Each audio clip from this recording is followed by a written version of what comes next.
Hi guys, right now I want to talk to you about what you should do if someone calls you and says that they are suicidal. Last week I got a phone call that said, Julia, what do you do when you are feeling like killing yourself? And the first thing I did was ask them, do they have a plan? Are they thinking of killing themselves? They said yes. I said, do you have a plan? Do you have a method to be able to do it? And they said yes. And they had thought about it and they had told me a little bit about their plan. So I said, what you need, they also expressed that they were driving at the moment. They were also in a different state, on a different side of the country from me, so I felt trapped as to what I could do, but just know there are things that you can do. The first thing I said is, please go to a police station or go to a hospital right now. You need to check yourself in. The person declined, said they didn't want to do that at the time, and so I felt really trapped, and I didn't know what to do, but I just thought, what would I need someone to do for me? And so I found out where the person lived, and I called the county, the police in that county, their 911 call center, and told them what this person was thinking and that they had the means to do it and that they needed to go be checked on. So the police sent out police cars and an ambulance to check on the person when they arrived home, and it ended up that the person was able to be stable again by that time, but sometimes they're not. And so sometimes calling the police and having them intervene is the best course of action. Different states have different laws as to what happens when you call the police.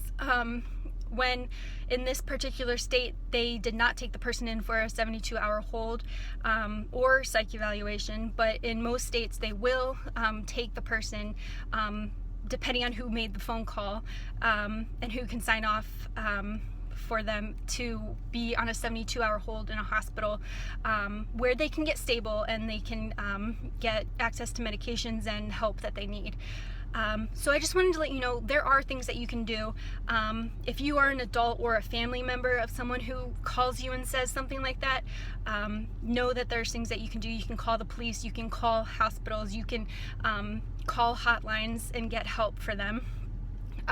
You could also help them get a counseling appointment as soon as possible. A lot of counselors will take last-minute appointments as they can because things creep up and emergencies happen. So sometimes that's best. When you go to the hospital, you don't get a lot of therapy, and if therapy is what you really need at the time, it can be really beneficial just to get to a counselor. Another thing that I said to this person was, okay, if you don't want to go to the hospital, what if instead you take a visit? What if you come see me? What if you get out of the situation that you're in, out of the stressors, and come see me? That's another good thing, is to get the person out of the situation. It can help calm their brain, it can help relieve their stress, and it can help get them stable again, to where they are thinking clearly and thinking about their future and their hopes and dreams. If you are a teenager and you're getting a call or a text from a friend, what you need to do is take it very seriously.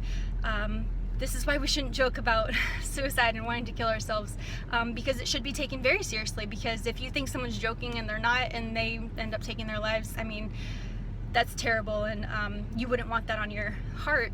And so if you're a teenager and you get a text or a phone call from a friend saying that they want to end their lives, reach out to an adult you trust. Call a youth pastor, call a school counselor, or just anyone you trust. Usually an adult will know what to do. Adults, if you don't know what to do, if they are a person in your youth group, call the youth pastor, call their parents right away. If you are a school friend, you can call the school, you can have your parents call the school. That's happened for me in my past. I told a friend that I was saying goodbye, and he had his mom call the school, and the school got in contact with my mom, and it helped sort everything out. And be there for your friend, help them vent, help them, just be there for them, talk them through it. Don't let them go, don't let them get off the phone. If they need to get off the phone, make them call you back every hour on the hour just to know that they're safe. Now, you don't need to take on this entire burden on yourself. There are so many assets and resources out there to help whoever is going through these issues, and you should utilize them. But at the same time, you know, if your person trusts you so much that they're reaching out to you, you should take that seriously, and you should really, you know, I think you should want to help them, even no matter what they've done to you in the past. You should want to help them and encourage them to find hope and a better life.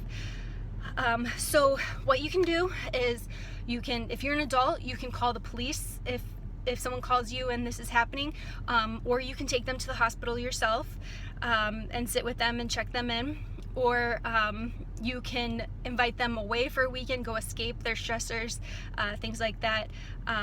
And then if you're a friend, please call a parent or just a trusted adult that you trust to be able to handle this situation. And lastly, pray. Pray big time for the person going through this. Prayer is so powerful, and it can really help ease these bad thoughts at this time.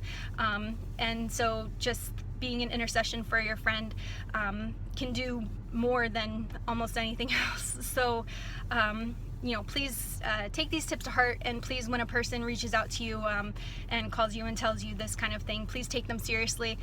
Don't doubt them, and even if it turns out they are seeking attention, they obviously need it, so give it to them. All right, thanks.